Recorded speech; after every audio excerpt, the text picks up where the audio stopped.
নমস্কার বন্ধুরা, এই ভিডিওতে তোমাদের মধ্যে বেশ কয়েকটা গুরুত্বপূর্ণ আপডেট শেয়ার করার আছে। সেক্ষেত্রে ভিডিওটা না স্কিপ করে পুরোটা দেখার অনুরোধ থাকলো। আর তোমরা যারা চ্যানেলে প্রথমবার এসেছো তারা কিন্তু অবশ্যই ভিডিওতে লাইক দিয়ে চ্যানেলটা সাবস্ক্রাইব করে রেখো, কারণ তুমি কিন্তু এখানে তোমার প্রিয় দলের সমস্ত রকম খেলার খবর সবার আগে পেয়ে যাবে। তো চলো আর দেরি না করে আজকের ভিডিওর মেন টপিকগুলো নিয়ে আলোচনা শুরু করা যাক। তো সবার প্রথমেই যদি আজকের East Bengal versus North East United এফসির ম্যাচ নিয়ে আলোচনা করা যায়, তো আজকে আইএসএল এর ডবল হেডার ম্যাচের দ্বিতীয় ম্যাচে কলকাতার বিবেকানন্দ যুবভারতী ক্রীড়াঙ্গন স্টেডিয়ামে ইস্টবেঙ্গল দল মুখোমুখি হতে চলেছে এই মৌসুমের আইএসএল এর ব্ল্যাক হর্স তথা নর্থ ইস্ট ইউনাইটেড এফসির বিরুদ্ধে। 9 ম্যাচে 15 পয়েন্ট নিয়ে নর্থ ইস্ট ইউনাইটেড এফসি তারা কিন্তু এই মুহূর্তে পয়েন্টস টেবিলের তৃতীয় স্থানে রয়েছে। অপরদিকে 7 ম্যাচে মাত্র 1 পয়েন্ট নিয়ে পয়েন্টস টেবিলের একদম শেষের স্থানে রয়েছে ইস্টবেঙ্গল। তো কোচ অস্কার ব্রুজান তিনি প্রেস কনফারেন্সে জানিয়েছেন নর্থ ইস্ট ইউনাইটেড এফসির ম্যাচকেই তারা আইএসএল এর কামব্যাক ম্যাচ হিসেবে দেখছেন এবং ইস্টবেঙ্গলের গত ডার্বি ম্যাচে মানে ইস্টবেঙ্গল ভার্সেস মোহামেডান এফসি ম্যাচে ইস্টবেঙ্গলের 9 জন মিলে যে খেলাটা তারা খেলেছিল সেই লড়াকু মানসিকতা আজ ইস্টবেঙ্গলের প্রতিটা প্লেয়ারের মধ্যে ফুটিয়ে তুলে কোচ অস্কার ব্রুজান চাইছেন আজকের ম্যাচ থেকে এই মৌসুমের আইএসএল এর সর্বপ্রথম 3 পয়েন্ট ঘরে তুলতে। তবে নিজেদের ঘরের মাঠে আজ ইস্টবেঙ্গল দল সামান্য এগিয়ে থেকে শুরু করলেও নর্থ ইস্ট ইউনাইটেড এফসি দলের অন্যতম মূল কাণ্ডারি সেই নর্থ ইস্ট ইউনাইটেড এফসি দলের বিদেশি স্ট্রাইকার আলাদিনকে নিয়ে কিন্তু একটা বাড়তি চিন্তা থেকেই যাবে ইস্টবেঙ্গল কোচ অস্কার ব্রুজানের, কারণ আলাদিন সে কিন্তু ইতিমধ্যেই এই মৌসুমের আইএসএল এ নিজের জাত ছিনিয়েছেন। 9 ম্যাচে 11টা গোল এবং 4টা অ্যাসিস্ট করে নর্থ ইস্ট ইউনাইটেড এফসি দলের মরক্কানের স্ট্রাইকার এই আলাদিন কিন্তু ইতিমধ্যেই আইএসএল এর বাকি সমস্ত দলগুলির কোচেদের কাছে একটা বাড়তি চিন্তার কারণ হয়ে দাঁড়িয়েছে। তো ঠিক তেমনই আজ নর্থ ইস্ট ইউনাইটেড এফসিকে আটকানোর জন্য আলাদিনকে পুরোপুরি আটকে রাখার কৌশল কিন্তু কোচ অস্কার ব্রুজানের জন্য একটা বাড়তি পরীক্ষা হতে চলেছে, সেটা বলাই যায়। তো গত ম্যাচে লাল কার্ড দেখার জন্য আজকের ম্যাচে সাসপেন্ড থাকতে চলেছে ইস্টবেঙ্গল দলের 2 ভারতীয় উইঙ্গার তথা নাওরেময় সিং এবং নন্দকুমার। সেক্ষেত্রে আলাদিনকে আটকানোর পাশাপাশি ইস্টবেঙ্গলের 2 উইং পজিশন নিয়েও আজকের ম্যাচে কিন্তু একটা বাড়তি চিন্তা থাকবে ইস্টবেঙ্গল কোচ অস্কার ব্রুজানের, কারণ নাওরেময় সিং এবং নন্দকুমার এই দুজনের উপর ভরসা করেই ইস্টবেঙ্গলের 2 প্রান্ত বরাবর কিন্তু আক্রমণ তৈরি হতো। সেক্ষেত্রে আজকের ম্যাচে ইস্টবেঙ্গলের 2 উইং দিয়ে কারা অপারেট করবে সেটাও কিন্তু একটা বড় চিন্তার কারণ হয়ে দাঁড়িয়েছে এই মুহূর্তে। তো যাই হোক, আজ ঘরের মাঠে নর্থ ইস্ট ইউনাইটেড এফসিকে হারাতে এবং এই মৌসুমের আইএসএল এর সর্বপ্রথম 3 পয়েন্ট ঘরে তোলার জন্য কোচ অস্কার ব্রুজান তিনি কিন্তু তার সেরা একাদশটা আজ মাঠে নামাতে চাইবেন। সেক্ষেত্রে কোচ অস্কার ব্রুজান তিনি আজকের ম্যাচেও তার পছন্দের এবং অত্যন্ত নির্ভরযোগ্য ফরমেশন 4-2-3-1 এই ফরমেশনে মাঠে দল নামাতে চলেছে, যেখানে দলের গোলকিপার পজিশনে দেখা যাবে গিলকে। দলের 4 ডিফেন্সের 2 সাইড ব্যাকে থাকবে লালচুংনুঙ্গা এবং প্রভাত লাকড়া এবং দলের 2 সেন্টার ব্যাক পজিশনে দেখা যাবে হিজাজি মাহির এবং আনোয়ার আলী জুটিকে। তো এবার দলের মাঝমাঠের 2 ডিফেন্সিভ মিডফিল্ডার হিসাবে দেখা যাবে সৌভিক চক্রবর্তীর সাথে জিকসন সিংকে। তো এবার আপফ্রন্ট নিয়ে আলোচনা করলে আপফ্রন্টের 2 উইংয়ে থাকবে পিভি বিষ্ণু এবং মাদি থালাল এবং দলের অ্যাটাকিং মিডে এখানে রাখা হয়েছে সাউল ক্রেসপোকে।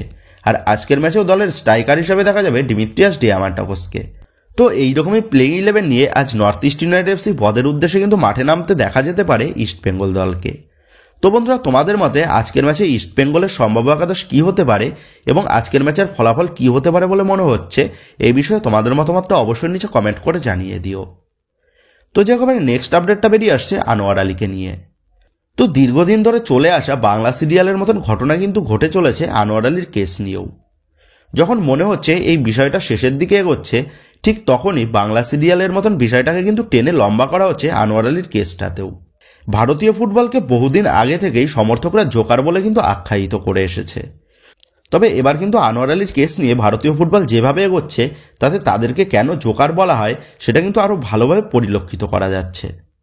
তো যাই হোক, দিল্লি হাইকোর্টের তরফ থেকে দিনের পর দিন আনোয়ার আলীর কেসের শুনানি জানানোর ঘোষণা হলেও এখনও পর্যন্ত কিন্তু দিল্লি হাইকোর্টের তরফ থেকে আনোয়ার আলীর বিষয় নিয়ে দিল্লি হাইকোর্টের তরফ থেকে কিন্তু এখনও কোনোরকম চূড়ান্ত সিদ্ধান্ত জানানো হয়নি এবং দিল্লি হাইকোর্টের তরফ থেকে আনোয়ার আলীর বিষয় নিয়ে শেষ যে আপডেটটা জানা গেছিল এই মাসের 30 তারিখে মানে আগামীকাল আনোয়ার আলীর বিষয় নিয়ে তারা চূড়ান্ত সিদ্ধান্ত জানাবেন। সেক্ষেত্রে হিসাব অনুযায়ী আগামীকাল দিল্লি হাইকোর্টের তরফ থেকে আনোয়ার আলীর কেসটা নিয়ে কিন্তু চূড়ান্ত সিদ্ধান্ত আসার কথা রয়েছে।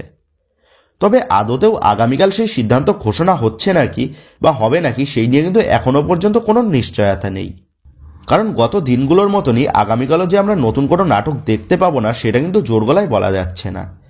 তবে দিল্লি হাইকোর্টের তরফ থেকে যেদিনই আনোয়ার আলীর বিষয়ে চূড়ান্ত সিদ্ধান্ত জানানো হোক না কেন, আনোয়ার আলী যে চরম শাস্তির মুখে পড়তে চলেছে, সাথে আনোয়ার আলীর প্রাক্তন ক্লাব তথা দিল্লি এফসি এবং আনোয়ার আলীর বর্তমান ক্লাব তথা ইস্টবেঙ্গল তারাও যে শাস্তির মুখে পড়তে চলেছে, এটা কিন্তু দিনের আলোর মতন পরিষ্কার।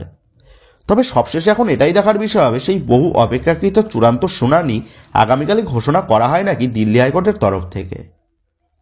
তো আগামীকাল আনোয়ার আলীর বিষয় নিয়ে লেটেস্ট আপডেট ঘোষণা হলে অবশ্যই কিন্তু তোমাদের মধ্যে শেয়ার করে দেবো। তো যে খবর নেক্সট আপডেটটা বেরিয়ে আসছে মোহনবাগান দলের ভারতীয় উইঙ্গার মনবীর সিংকে নিয়ে। তো 2020-21 মরশুমে এফসি গোয়া দল থেকে মোহনবাগান দলে যোগ দেওয়ার পর থেকেই মনবীর সিং সে কিন্তু মোহনবাগান দলের রাইট উইং পজিশনে অন্যতম প্রধান ভরসাযোগ্য প্লেয়ার হিসাবে নিজেকে প্রমাণিত করেছে এবং মনবীর সিং সে তার আইএসএল এর দুর্দান্ত পারফরমেন্স দেখিয়ে সে কিন্তু বর্তমানে ভারতের জাতীয় দলের প্রথম একাদশের নিজের জায়গাটাও কিন্তু পাকাপোক্ত করে নিয়েছে।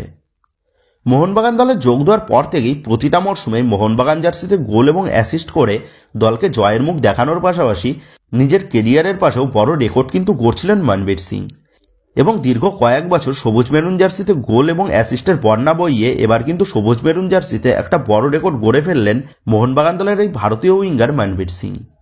তো মোহনবাগান জার্সিতে 126টা ম্যাচে 27টা গোল এবং 26টা অ্যাসিস্ট করে মানে 126টা ম্যাচে 53টা গোলের কন্ট্রিবিউশন রেখেছেন কিন্তু মনবীর সিং এবং এই 53টা গোলের কন্ট্রিবিউশন রেখে মনবীর সিং সে কিন্তু আইএসএলে মোহনবাগান দলের অন্যতম হাইয়েস্ট গোল কন্ট্রিবিউশন প্লেয়ার হিসাবে নিজেকে প্রথম স্থানে কিন্তু নিয়ে এসেছেন।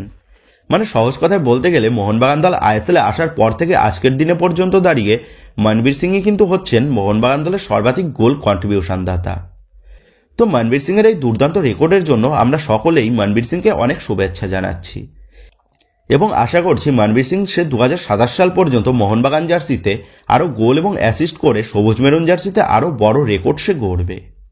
তো যে একেবারে লাস্ট আপডেটটা বেরিয়ে আসছে মোহনবাগান দলের আর এক নির্ভরযোগ্য ভারতীয় প্লেয়ার তথা মোহনবাগান দলের বিগত কয়েক মরশুমের অন্যতম প্রধান প্লেয়ার বিশাল কায়েতকে নিয়ে। তো মোহনবাগান জার্সিতে বিশাল কায়েত প্রায় প্রতিটা মরশুমেই নিজেকে সেরা কিন্তু প্রমাণ করেছেন এবং মরশুম শেষে বিভিন্ন টুর্নামেন্টের সেরা গোলকিপার হিসেবেও কিন্তু নিজেকে প্রমাণ করেছেন এই বিশাল কায়েত। 2023 মরশুমে ডুরান্ডের গোল্ডেন গ্লাভস জয়ের পাশাপাশি 2022-23 মরশুমে আইএসএল এর গোল্ডেন গ্লাভসের খেতাবও কিন্তু জয় করেছেন বিশাল কায়েত মোহনবাগান জার্সিতে এবং যেমনটা দেখা যাচ্ছে এই মরশুমের আইএসএলেও বিশাল কায়েত সে কিন্তু গোল্ডেন গ্লাভস জেতার রেসে চলে এসেছেন। তো বর্তমানে দাঁড়িয়ে 9 ম্যাচে 5টা ক্লিন শিট রেখে এই মরশুমের গোল্ডেন গ্লাভস জয়ের রেসে প্রথম স্থানে কিন্তু রয়েছে বেঙ্গালুরু এফসি দলের গোলকিপার গুরপ্রীত সিং সান্ধু এবং 8 ম্যাচে 4টে ক্লিন শিট রেখে গোল্ডেন গ্লাভস জয়ের দ্বিতীয় স্থানেই কিন্তু রয়েছে বিশাল কায়েত। তো এই মুহূর্তে দাঁড়িয়ে এখনও আইএসএল এ কিন্তু অর্ধেক ম্যাচও শেষ হয়নি সমস্ত দলগুলির, সেহেতু এখনও কিন্তু অনেক ম্যাচ বাকি রয়েছে সবকটা দলের কাছেই এবং আশা করা যাচ্ছে আইএসএল এর এই মৌসুমে মোহনবাগান দলের বাকি ম্যাচগুলোতেও ক্লিন শিট রেখে বিশাল কায়েত সে এই মৌসুমে আইএসএল এর গোল্ডেন গ্লাভস জয় করে তার সাফল্যের মুকুটে আরও একটা পালক যুক্ত করে নিতে সফল হবে। তবে বিশাল কায়েত সে যতই ভালো পারফরমেন্স করে দেখাক না কেন জাতীয় দলের দরজা কিন্তু সবসময় তার জন্য বন্ধই থাকে। ভারতের জাতীয় দলের প্রাক্তন কোচের থেকে শুরু করে নতুন কোচ সকলেরই কিন্তু পছন্দের প্লেয়ার তথা জাতীয় দলের কোটার প্লেয়ার হিসেবে কিন্তু জাতীয় দলের প্রথম একাদশে নিজের জায়গাটা পাকাপোক্ত করে নিয়েছে সেই গুরপ্রীত সিং সান্ধু।